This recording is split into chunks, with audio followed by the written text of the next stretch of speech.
A Shot in the Night. Chapter 1. A Shot in the Night. How good it is to be on holiday with my daughter, thinks Detective Inspector Rush. He is happy to be away from his job in Leeds in the north of England for a few days. His job is very important to him, but he also likes to spend time with his daughter, Sally. A week in Kent on the southeast coast will be enjoyable for both of them. "Drive a little slower, Dad," says Sally.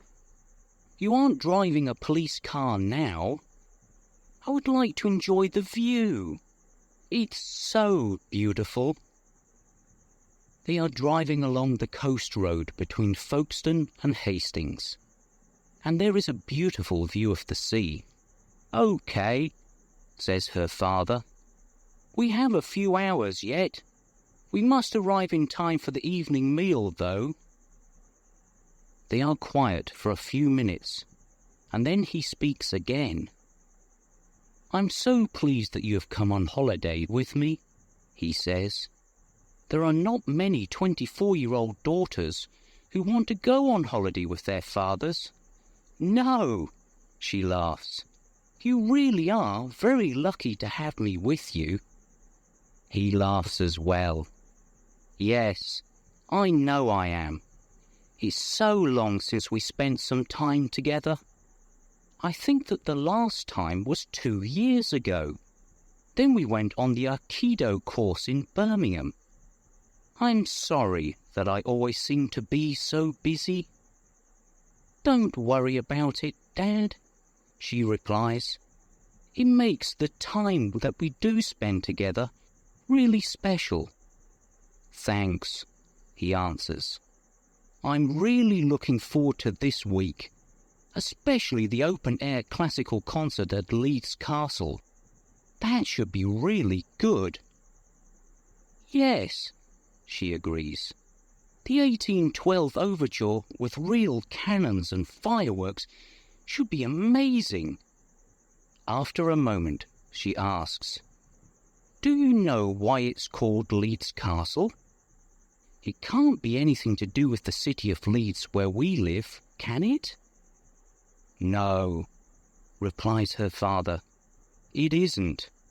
I read somewhere that the Saxons called the area Ladies. Over the years, it became Leeds." "You're so clever, Dad," says Sally proudly. "Sometimes I think that you know everything." Detective Inspector Rush smiles, but says nothing. Sally looks at her father. He is 47 years old, but he looks younger. His brown hair has some grey at the sides. He's not handsome, she thinks, but he is good-looking. He is also still a fit man. They used to do Aikido together, but now her father practices yoga. 20 minutes later, they drive past St. Mary's Bay, and after a few hundred meters, see a sign at the side of the road. "Little Stone Farm, bed and breakfast," reads Sally. "That's it." D.I. Rush turns left down a narrow lane. He drives slowly, as the road is uneven. After a few minutes, they arrive in the yard of a small farm. There is a house with a thatched roof, and a barn stands at the end of the yard. D.I. Rush parks his car at the side of it. They both climb out of the car and stretch. A dog is barking, and as they turn towards the house, the door opens. A man dressed in old jeans and a dirty blue shirt stands in the doorway. He is about 40 years old, small and wiry, with brown hair. As they approach, Sally can see that his eyes are a beautiful blue. "Good afternoon," he says. "Mr. Rush, is it?" He holds out a grubby hand. "I'm Alan Larkin." They shake hands. "And you must be Sally," he says as he turns towards her. She shakes his hand reluctantly, because she doesn't like the fact that it is dirty. "Come inside," he says. "Brenda will make you a cup of tea, and then you can bring in your cases and unpack." They follow him into the house. "How was your journey here?" he asks. He doesn't wait for an answer, but calls, "Brenda, Mr. Rush and his daughter are here." D.I. Rush and Sally walk behind him, down the hall and into the living room. There are 2 large settees, a television, a dining table with 6 chairs, and other pieces of furniture. Sally is surprised to see that the room is clean and tidy. Not like Mr. Larkin, she thinks. Brenda appears from the kitchen. She looks a little older than Mr. Larkin and is also a few inches taller. She is quite large and has a round face with red cheeks. She wipes her hands on a towel before she shakes their hands. "I'm just making the evening meal," she says. "I hope you like meat and potato pie." "Yes, that will be fine, Mrs. Larkin," says D.I. Rush. "Sally used to be a vegetarian, but she started to eat meat again last year." "Please, call me Brenda, Mr. Rush," she says. "Well, I'm sure you'll enjoy my pie, Sally. Everyone does. Now sit down and I'll bring you both a nice cup of tea. You must be ready for a drink after driving all that way." She goes back into the kitchen and Mr. Larkin follows her. "I wish that my mother and father were still together," thinks Sally. D.I. Rush has been in the police for 25 years. 12 years ago, he became a detective inspector, and 2 years later her mother left him because he was never at home. He was always working.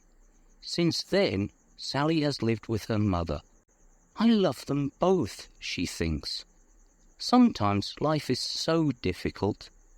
They sit on the settee and look around at the pictures on the walls. "What do you think so far?" asks the inspector. "Well, it's not the Ritz, but it seems okay," replies Sally. "Mr. Larkin looks a bit grubby, though. I'm glad he's not cooking our evening meal." They both laugh. Just then, Mr. Larkin comes through the kitchen door. Behind him is Mrs. Larkin with a tray in her hands. She places the cups and teapot on the table. "Did you have a good journey here?" she asks as she pours the tea. "Yes, thank you," answers D.I. Rush, as unlike Mr. Larkin, Mrs. Larkin waits for an answer. When they all have a cup of tea, Mr. Larkin asks, "What job do you do, Mr. Rush?" "Please, call me David," replies D.I. Rush. "I work in a bank, the same as Sally," he lies. When he is on holiday, he never tells people that he is a policeman. People always want to talk about police work or complain about the police. "Is this actually a farm, or do you just have the bed and breakfast business?" he asks. "The only animal we have here is a dog," replies Mrs. Larkin. "I run the bed and breakfast. Alan has a large van. He carries things about for people. It brings in a little extra money." "What kind of dog do you have?" asks Sally. "I like dogs." "I don't think you would like Brutus," says Mrs. Larkin. "He's a large Rottweiler, and he's not very friendly. We keep him locked in the backyard when we have visitors." They continue talking until they have finished their tea. Then Mr. Larkin helps D.I. Rush to bring in the suitcases from the car. He takes them up to their rooms. Both rooms are at the front of the house, and look out onto the yard. In each room is a single bed, a wardrobe with drawers, and a chair.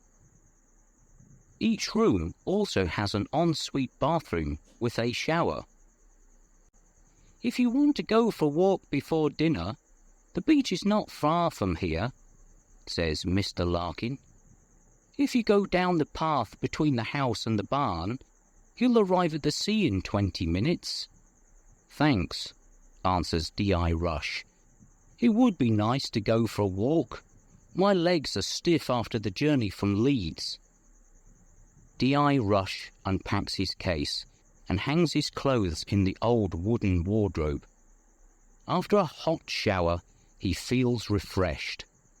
When he has dressed in blue jeans, a blue short-sleeved shirt and a leather jacket, he knocks on Sally's door. She is still in the shower, however. Just like her mother, he thinks to himself and smiles. She used to take hours to get herself ready to go out. He goes down into the living room to wait for her. He looks up from the newspaper that he is reading when Sally eventually comes down the stairs. She is also wearing blue jeans, but she has on a yellow t-shirt. Her long blonde hair is tied back in a ponytail. "Are you sure that you'll be warm enough?" asks her father. "It may be windy down by the sea." "Of course I'll be warm enough, Dad. You worry too much," she laughs. They leave the house and follow the path between the house and the barn. It goes through fields and a small wood.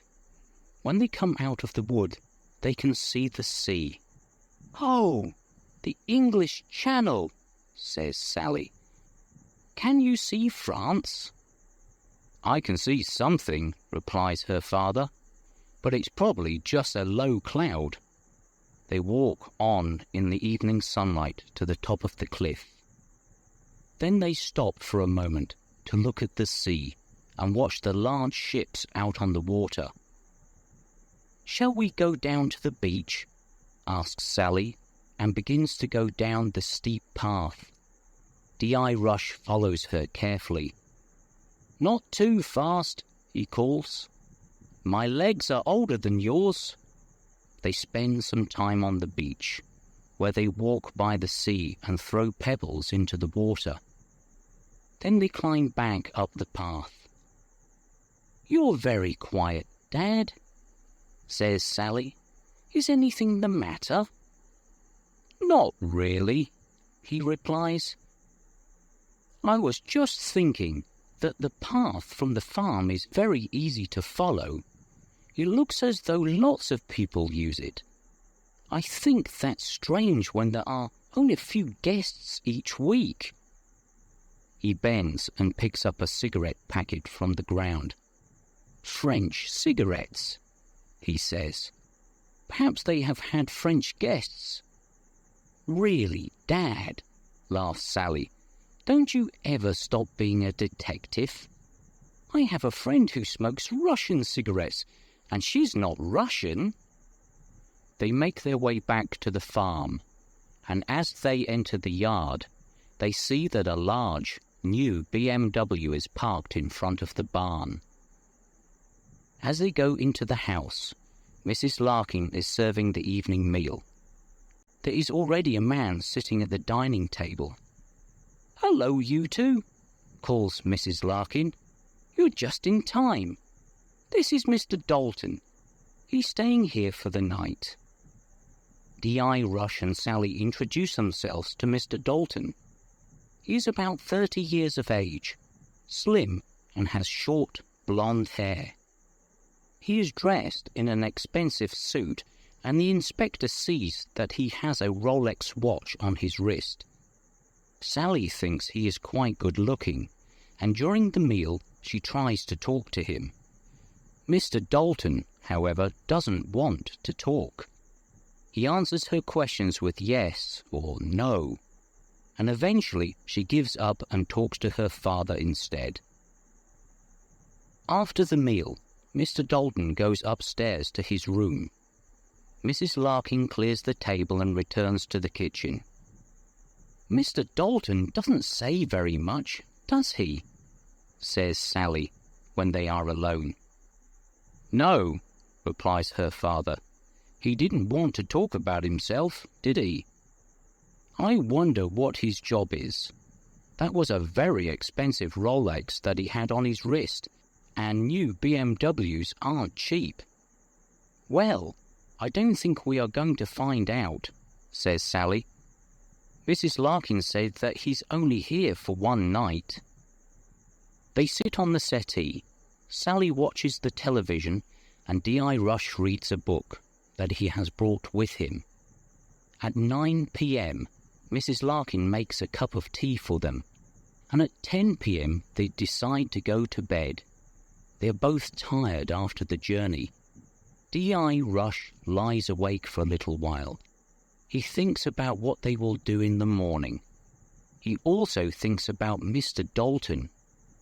Why is a man with so much money at a bed and breakfast?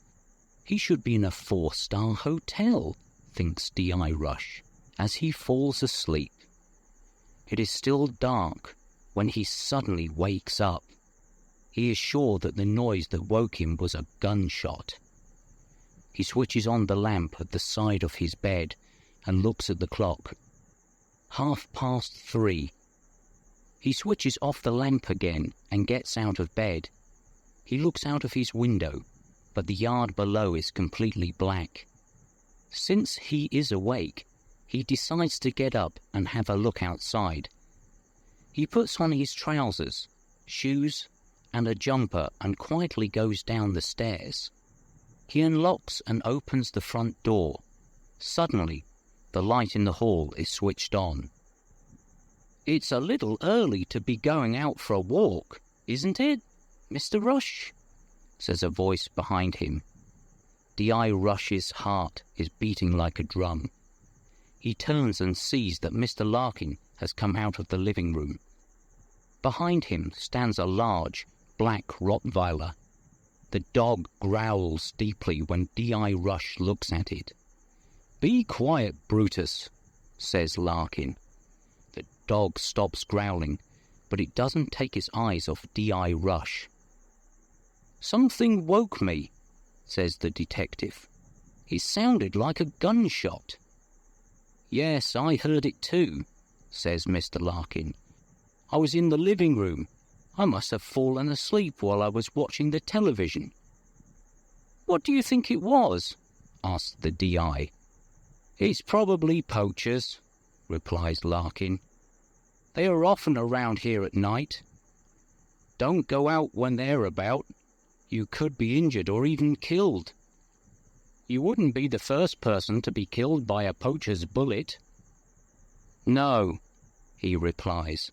"You're probably right. I think I'll go back to bed and see if I can sleep." D.I. Rush starts to climb the stairs and then turns to look back. Mr. Larkin has returned to the lounge, but Brutus is standing there watching him with cold, black eyes. Chapter 2. Blood on the Ground.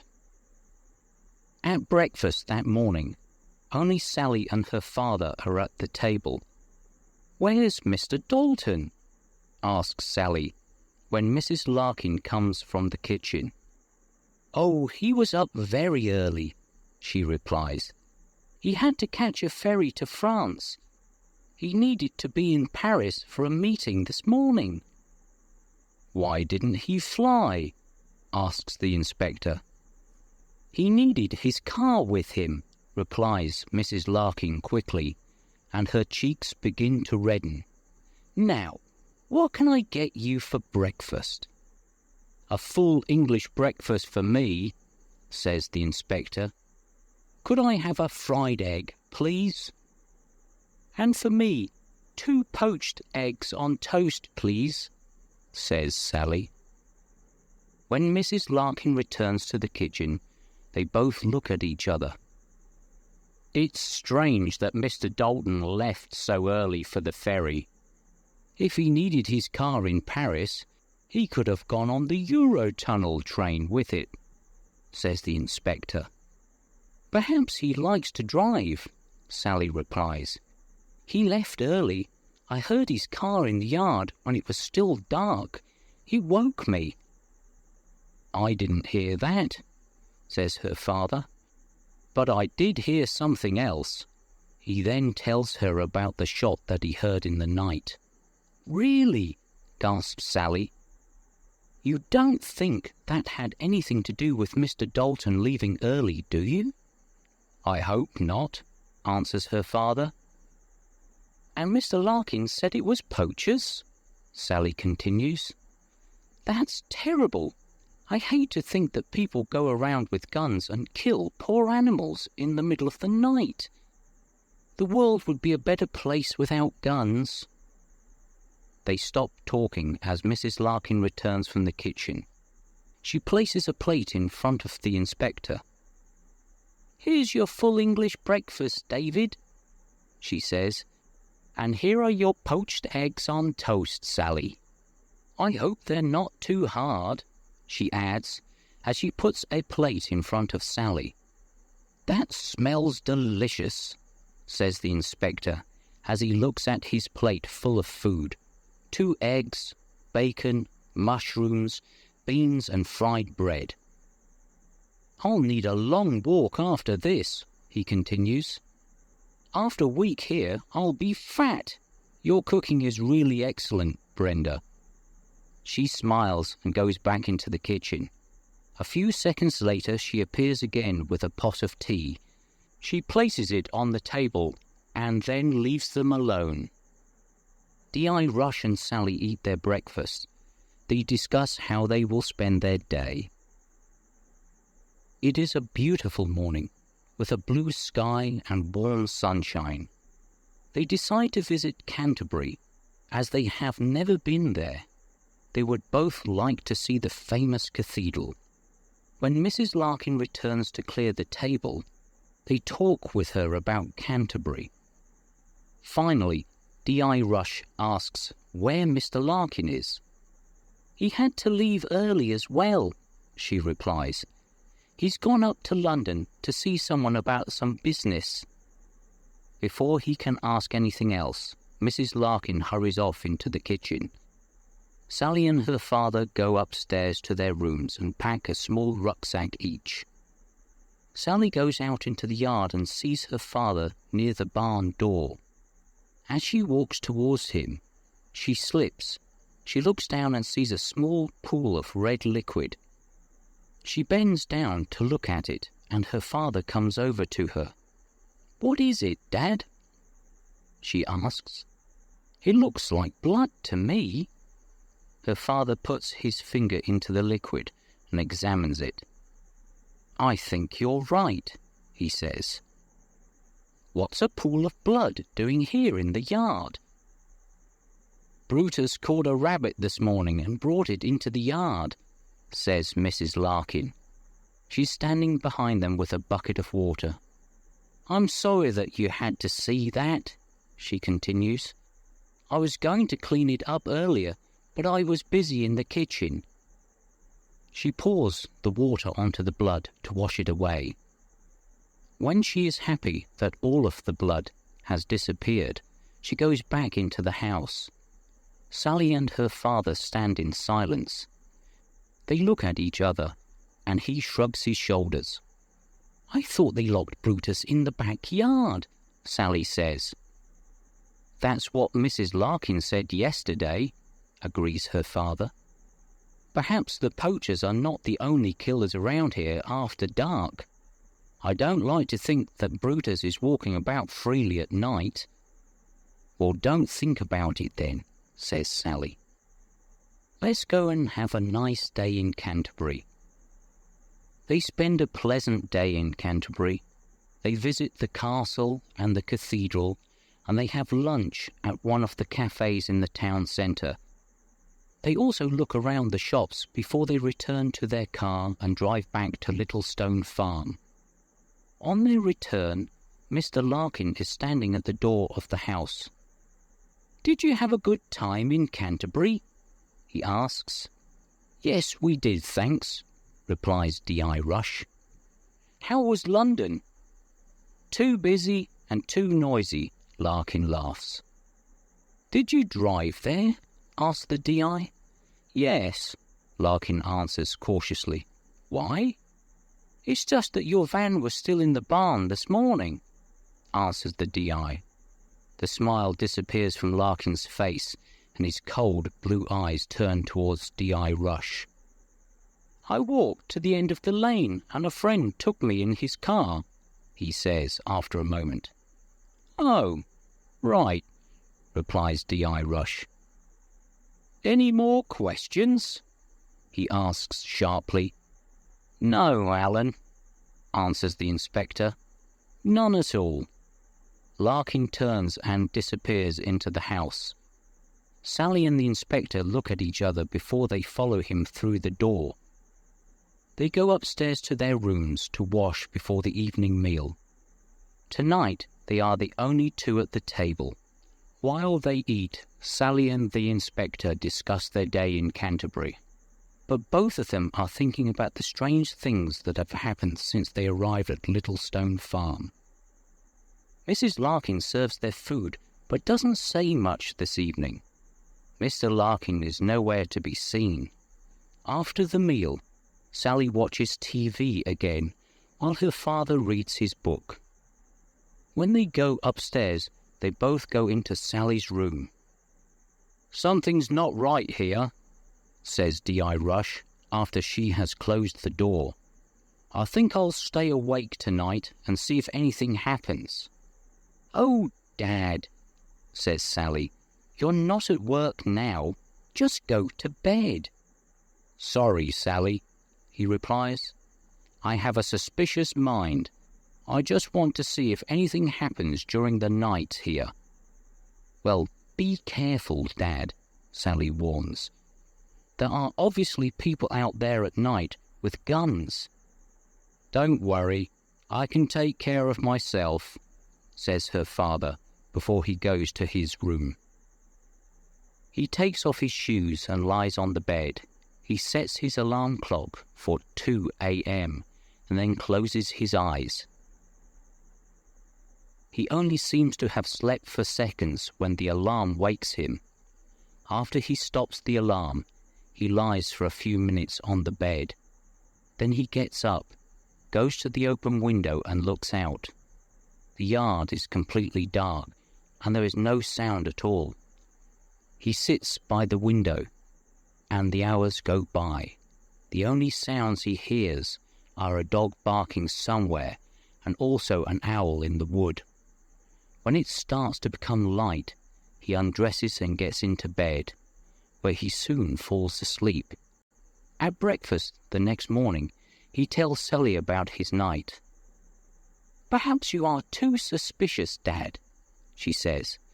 I think it's the fact that you're a policeman that makes you suspect everyone, don't you think? You could be right, her father agrees. I think that I should leave my work behind for a week and just enjoy my holiday. The weather is beautiful and the food is great. And of course the company is wonderful, Sally adds, and she laughs. Indeed it is, agrees her father, and he laughs too.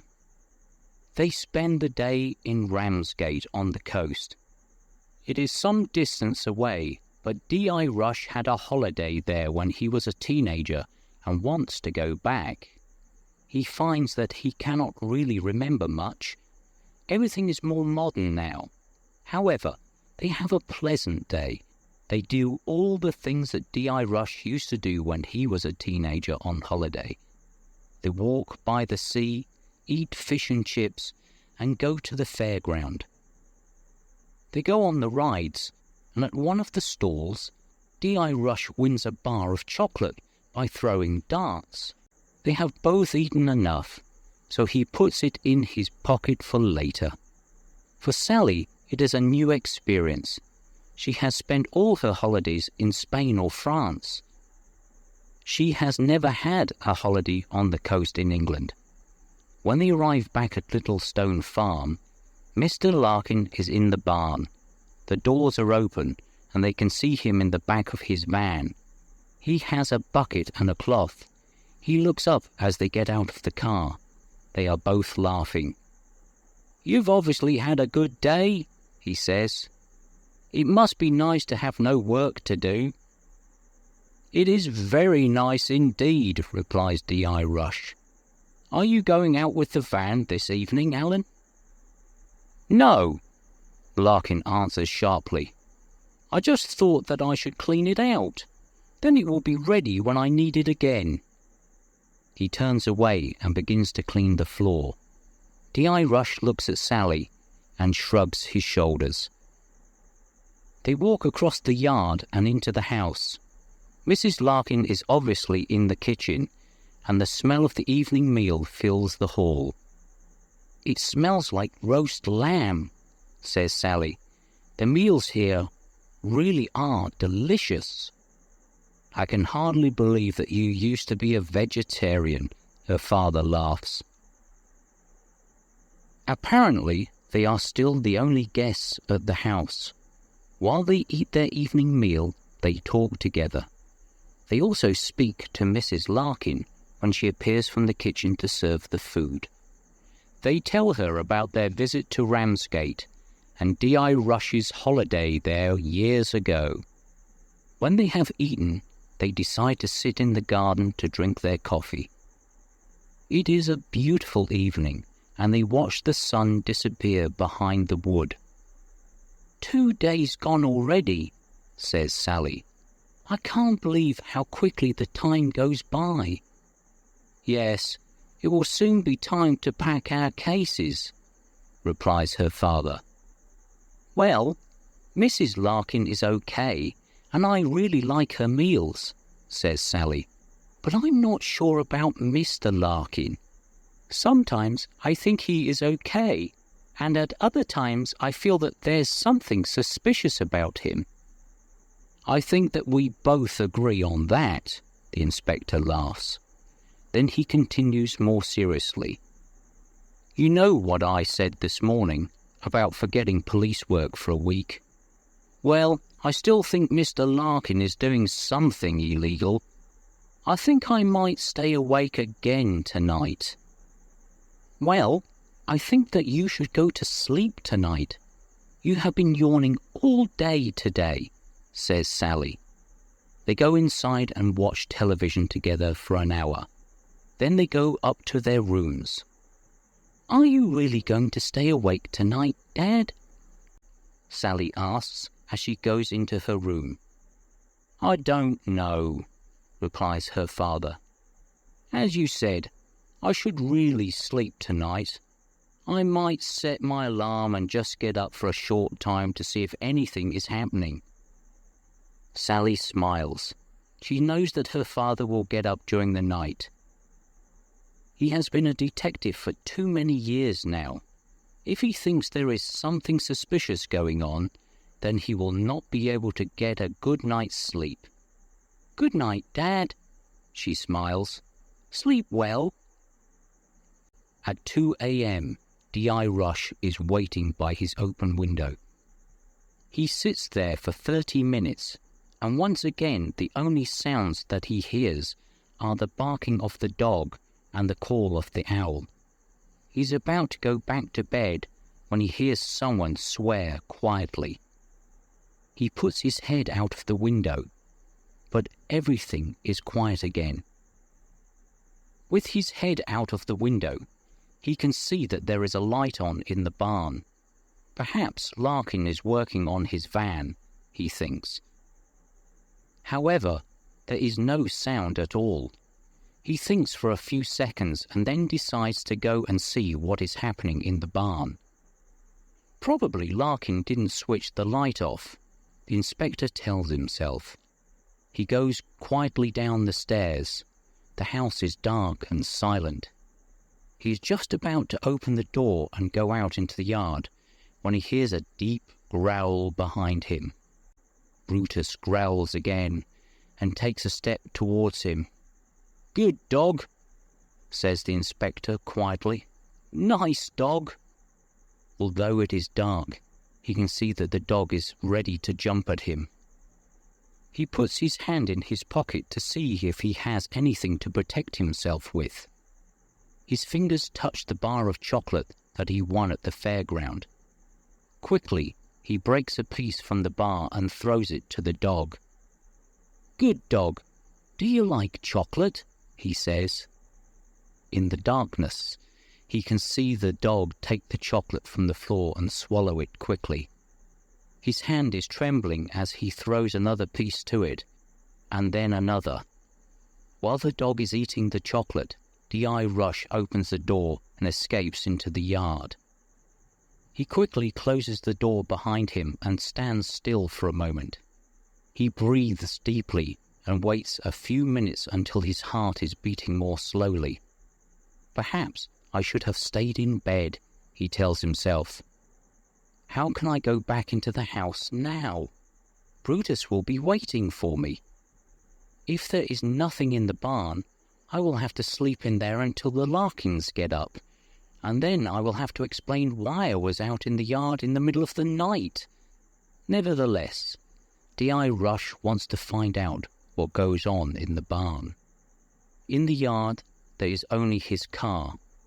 The light is still on in the barn. He stands for a moment and listens.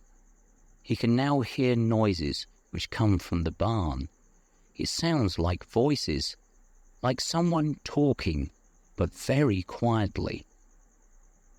He walks across the yard and goes to the side of the barn, where there is a window.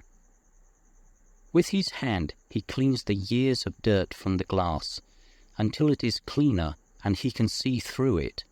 Then he puts his face against the window and looks into the barn. At first, he can only see Larkin's van. Then he sees someone moving in the corner of the barn. As they walk into the light, he gasps. "So that's Larkin's secret," he says to himself, and he takes out his mobile phone to call the police. At that moment, he hears a deep growl behind him. Before he can do anything, something hits him on the back of the head, and he falls to the ground unconscious. Chapter 3. Death waits at the bedroom door. Up in her room, Sally cannot sleep. Perhaps it is the cheese that she ate at the evening meal. She wakes up several times and lies in bed listening to the owl in the wood. Then she hears a sound on the stairs. Sally's heart begins to beat faster. She climbs out of bed and slowly and quietly opens her door. She sees her father going carefully down the stairs and into the hall. She does not want to speak, as she might wake the Larkins. She gently closes her door again and sits on the bed. "What should I do?" she thinks to herself. "What has Dad seen? Should I follow him, or should I stay in my room?" Finally, Sally decides to get dressed, but to stay in her room and wait to see if anything happens. Dressed in jeans and a jumper, she sits by her window and looks out onto the dark, silent yard. The night air is cool, and she is glad that she has put on a jumper. After a few moments, she hears the front door open. It is then gently closed, and she sees a figure cautiously cross the yard towards the barn. She is sure that it is her father, but what has he been doing downstairs? It has taken him a long time to leave the house. The figure goes down the side of the barn and disappears from her view. Sally still does not know what to do. What if her father does not come back? How long should she wait before she goes to look for him? A few moments pass, and she hears the sound of the front door closing again. Now she sees another figure cross the yard. Again, Sally's heart begins to beat faster. It is Mrs. Larkin, and she has Brutus by her side. They both cross the yard without making a sound and go down the side of the barn where her father went only moments before. Oh no, she thinks, what do I do now? She's feeling frightened and her heart is now beating like a drum. D.I. Rush opens his eyes and sees that he is inside the barn. He is sitting on a chair. When he tries to move, he finds that his hands are tied behind him and his feet are tied to the chair. Also, a piece of cloth has been pushed into his mouth. His head hurts, and for a few moments he is not sure what happened. The last thing he remembers is looking through the window into the barn. He looks around him. He sees again the group of men, all of them black, that he saw through the window. They look like Africans. The men are sitting around on the floor of the barn. Most of them look tired and frightened. Each of them has a rucksack. At that moment, Mr. Larkin appears from behind the van. He looks across at D.I. Rush. "Ah, Mr. Rush, I see that you're awake," he says. "I knew that you would be a problem from the moment you arrived. Always asking questions. Always looking where you shouldn't be looking. And you see what's happened? Now I'll have to kill you." D.I. Rush tries to answer, but he cannot speak because of the cloth in his mouth. Larkin comes across to him and pulls it out. The Africans watch in silence. D.I. Rush breathes deeply before he speaks. "You don't have to kill me. I won't say anything. I know that you're bringing illegal immigrants into the country, but that isn't as serious as murder. Don't be stupid. If I disappear, my daughter will go to the police." "Your daughter won't be able to go to the police," says Larkin in a very unfriendly tone of voice. "She will be dead as well." "No," pleads D.I. Rush. "Not Sally." "Yes," replies Larkin. "My wife has just gone to fetch her from her room." He begins to smile. "She's a very attractive girl, your daughter. If Mrs. Larkin wasn't here, I could have some fun with her." "You animal," growls D.I. Rush and struggles in the chair, but he cannot break the wire which is around his wrists and ankles. "You won't get away with this." Larkin grabs the inspector's head and pushes the cloth back in his mouth. "Oh, I think we will, Mr. Rush," he replies. "This is our last job. We have been doing this for 3 years now. It seems that everyone wants to come to England. Most nights of the week, a group of immigrants come across by boat from France. We meet them on the beach and bring them here. We give them a drink and a sandwich and then take them to London in the van. We get £1,000 for each one.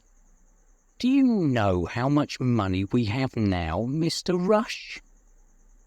D.I. Rush just stares silently at him, hate in his eyes. He knows that he cannot do anything to stop Larkin. "Oh God," he thinks, "I can't even warn Sally."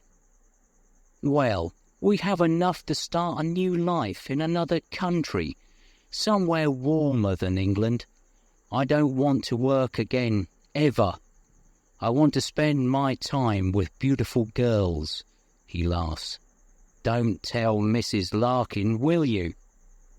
As he begins to walk away, he adds, "Well, I can't stand here talking all night. There's work to be done." Suddenly, they hear the sound of Brutus barking in the house. "Perhaps your daughter is putting up a struggle," laughs Larkin. "I hope Brutus doesn't get hold of her. We don't want blood all over the house." He walks to the barn door, opens it slightly and looks out. Then he returns and speaks to the Africans. "In," he says, and points to the back of the van. London! The men pick up their rucksacks and begin to move towards the van. Some of them look at the inspector tied to the chair, but none of them do anything to help him. Silently, one by one, they climb into the back of the van. When they are all in, Larkin closes the doors. He looks across at the DI. "We don't want too many witnesses, do we, Mr. Rush?" he says. "Not that we are going to kill you here. We'll put you and your daughter in the boot of your car and drive it to London before we shoot you. By the time the police find you and discover who you are, we'll be out of the country. As soon as Brenda gets back with your daughter, we can go." D.I. Rush tries to free himself, but the wire is tied too tightly. "We'll have to wait for the right moment," he thinks. "Hopefully, I'll have an opportunity to escape when they try to put me in the car." For the moment, however, he can only sit, watch, and wait. Sally also sits, watches, and waits. It is now several minutes since she saw Mrs. Larkin and the dog disappear behind the barn. She has heard no sound, and there has been no movement in the yard. She cannot decide what she should do. Should she continue to sit and wait? How long should she wait? What if her father does not come back? While she is thinking, the door of the barn opens. In the light from inside, Sally sees Mrs. Larkin come out of the barn and close the door behind her. Brutus is by her side. Perhaps everything is all right, thinks Sally. Dad must have heard her coming. He's probably still behind the barn. She watches Mrs. Larkin walk slowly across the cobbled yard and enter the house. For a few moments there is silence, and then Sally hears a sound on the stairs. She goes to her bedroom door and listens. She can hear the sound of Brutus growling quietly. What if they have done something to Dad, and now they are looking for me, she thinks. In a second they will come in here. She reaches for the key, but before she can turn it, the door begins to open. In the darkness, she sees a hand holding a pistol appear around the edge of the door. Immediately, Sally throws herself against the door, closing it hard on the arm holding the gun. There is a scream from outside and the pistol clatters to the floor. Brutus begins to bark loudly. Sally is now able to close the door, and she pulls the chair over to hold it closed for as long as possible. She picks up the pistol and puts it into the belt of her jeans. She doesn't like to have it with her, but she can't leave it there for Mrs. Larkin. Now she has to escape. She knows that she could never shoot Mrs. Larkin or Brutus, not even to protect her own life. I could probably overpower Mrs. Larkin, she thinks, but I certainly can't fight the dog. All this flies through her mind in an instant. She runs to the open window and climbs out as Mrs. Larkin begins to hit the door with something heavy.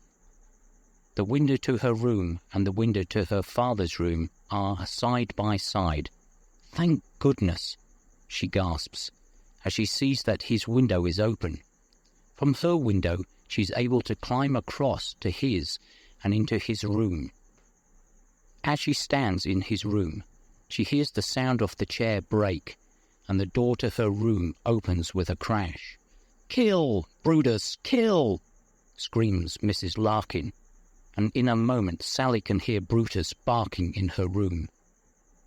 Quickly, she picks up the heavy lamp from the bedside table and slowly opens the bedroom door. Mrs. Larkin is standing outside Sally's bedroom door and is holding her injured wrist. She's waiting to hear Sally scream when Brutus has his teeth in her. Silently, Sally steps behind her and with all her strength hits her on the back of the head with the lamp. Without a sound, Mrs. Larkin falls to the floor unconscious. Sally steps over her body and quickly closes the bedroom door. Brutus is now a prisoner in the room. Sally breathes deeply, and now that the danger is past, she begins to tremble. "I don't know what it is that they're doing here," she says to herself. "But if Mrs. Larkin came looking for me with a gun, it must be something illegal." Now she thinks about her father. What can have happened to him? She will have to go to the barn and see if she can find him. First, however, she must do something with Mrs. Larkin. Sally quickly checks to see if the woman is still breathing. Luckily, she is. The blow wasn't hard enough to kill her. Sally grabs her by the shoulders and drags her into her father's room. She uses the cable from the table lamp to tie Mrs. Larkin's hands together. She then uses one of her father's belts to fasten the woman's legs together. Finally, she uses another belt. She puts it through Mrs. Larkin's arms and fastens it around the leg of the bed. When she is happy that Mrs. Larkin cannot escape, she takes the pistol from her belt and looks at it. The smooth, cold metal in her hand makes her feel uncomfortable. She places it back in her belt and carefully goes down the stairs. She stops at the bottom of the stairs and listens.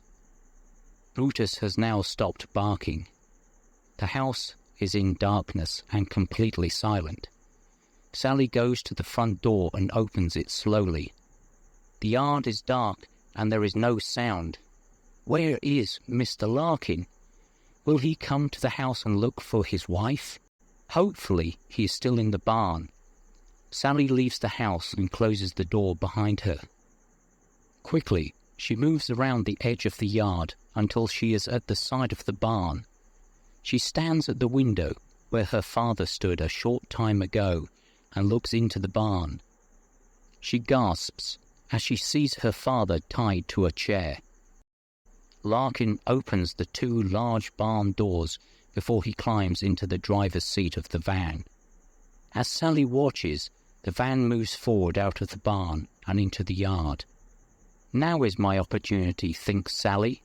She takes the pistol from her belt and then she opens the side door of the barn. After quickly looking around, she runs across to her father with the pistol in her hand. She places the pistol on the floor and throws her arms around him. "Oh, Dad," she gasps, "are you okay?" All her father can do is mumble. He still has the cloth in his mouth, so she pulls it out. "Behind you!" he gasps. Sally turns, but it's already too late. Larkin has silently come back into the barn, and before she can move, he picks up the pistol from the floor. He steps back away from her and points the pistol at her heart. "Well, well, Miss Rush," he says. "What a pleasant surprise. So nice of you to join us." Chapter 4. Larkin Shoots. Sally and her father look at Larkin in silence. "Where's my wife?" asks Larkin. "In my dad's bedroom," Sally replies. "She's unconscious, but apart from that she's okay. Oh, and I've tied her up." "And Brutus?" asks Larkin. "I hope you haven't injured Brutus." "No, of course not," says Sally. "He's locked in my bedroom."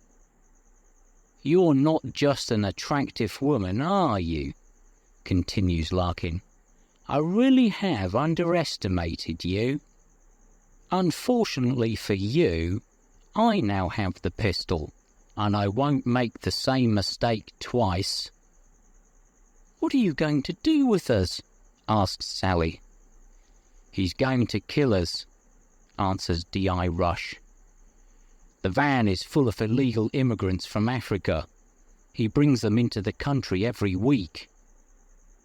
"Surely it's not worth killing us to protect your illegal little business, is it?" says Sally. "In a few days every policeman in England will be looking for you. When they find your bodies, we will be far away," replies Larkin. Anyway, you aren't the first to die. What do you think happened to Mr. Dalton? So the blood in the yard was his, gasps Sally. Yes, answers Larkin. I put him in the boot of his car before I drove it to London. So he was on the ground in the yard for a few minutes. That's where the blood came from. I didn't see it in the dark. But why did you kill him? Asks D.I. Rush. I can't stand around here all night talking, growls Larkin. There's work to be done. That's your last question, Mr. Rush. Dalton was our partner. He looked after the immigrants when they arrived in London. He found jobs and rooms for them. Then they had to pay him all the money that they earned. He was richer than we were. A few days ago, Brenda and I decided that we wanted to stop bringing in the immigrants.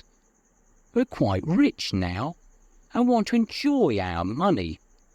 Dalton wanted us to continue, but we said that we were leaving. He came here to try to convince us to stay. He even brought a pistol to help convince us. Larkin laughs and waves the pistol around. This pistol, in fact, when he threatened me with it, we struggled and I took it from him. Then I shot him. I knew he would always be a danger for us if I left him alive. He pauses a moment and then adds, So you see, I'm already a murderer. I have no choice. I have to kill you both. You won't get away with it, cries D.I. Rush. I think I will. Now, Miss Rush, please lie on the floor and put your arms behind your back. I need to tie your hands together. Without taking his eyes from Sally, he goes to the wall of the barn and gets some wire.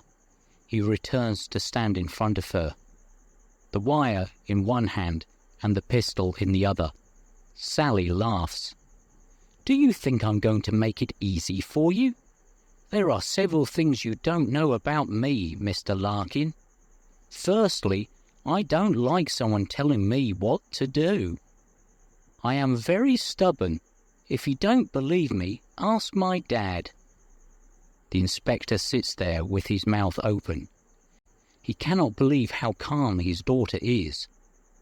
She's going to die, and she is talking to Larkin as though they are discussing the weather. Larkin points the pistol at the inspector. Either you do as I say, or your father gets the first bullet, he says. That's the second thing you don't know about me, answers Sally. I hate guns. I would like to see them all destroyed. Just be quiet and lie on the floor, replies Larkin impatiently. Please, let me finish, continues Sally. As I said, I hate guns, so although I brought your wife's pistol with me, I took out all the bullets so that no one could use it. As she finishes speaking, she begins to walk towards Larkin. He points the pistol directly at her and pulls the trigger. The only sound is a metallic click. A look of anger appears on his face. He pulls the trigger a second time, only to hear the click again. By now, Sally is directly in front of him. As he swings the pistol at her head, Sally moves quickly to the side and slides her hand down his arm. This pulls him off balance. She then begins to turn, and as she does, she takes hold of his wrist with one hand and grabs his head with the other. She pulls it against her shoulder and continues to turn. Larkin swears. He cannot believe this is happening. He really has underestimated her. She pushes his head towards the floor, and he tries to stand up. Suddenly, she's pushing him in the same direction. He is upright for only a second before he falls backwards. Sally's arm and body pushing him down. He hits the floor and the air is knocked out of his body. Sally still holds his wrist and now she uses his arm to turn him over so that he is facing the floor. She picks up the wire that has fallen from his hand during the struggle and quickly uses it to tie his hands together. Then she stands up and breathes deeply. "Are you okay, Sally?" asks the inspector. "I'm fine, Dad," she replies. "Are you all right?" "Apart from a bit of a headache, I've never felt better," he replies. "I always knew that I had an amazing daughter," he continues. "But until tonight, I never knew how amazing you really are. I'm so happy now that I paid for your Aikido courses." "And I'm so happy that I took the bullets out of the pistol," replies Sally, and smiles at her father. 3 days later, Sally and her father are sitting on the grass at Leeds Castle. They have just eaten a picnic of sandwiches and wine, and they both feel relaxed and happy. It is a beautiful summer evening, and thousands of other people are sitting around them. They are all waiting for the start of the concert. "There was a time when I thought we wouldn't be sitting here together tonight," says D.I. Rush, as he puts his arm around his daughter and hugs her. "Yes," agrees Sally. "When Mrs. Larkin came for me with the pistol and the dog, I didn't know what to do. It is a good thing that she didn't send Brutus in first. I think everything would have ended differently. Anyway, now that they are in prison, we can relax. I suppose that we'll have to come back to Kent when they appear in court." "Yes," answers her father. "That won't be for several weeks yet, though. The police have a lot of work to do before that. They told me that they have found Dalton's body in his car in London, just as Larkin said. The pistol will have to be checked to see if it fired the bullet that killed him. They will also have to speak to all the Africans who were in the van. I really feel sorry for them," says Sally. "Presumably they will all be sent back to the countries that they came from." "I think so," replies the inspector. "But perhaps some of them will be able to stay." "We are so lucky to live in this country, aren't we? And I'm especially lucky. I have such a good life here," says Sally as she hugs her father. "And I have people who love me." "Indeed you do, Sally," says her father and smiles. "Indeed you do."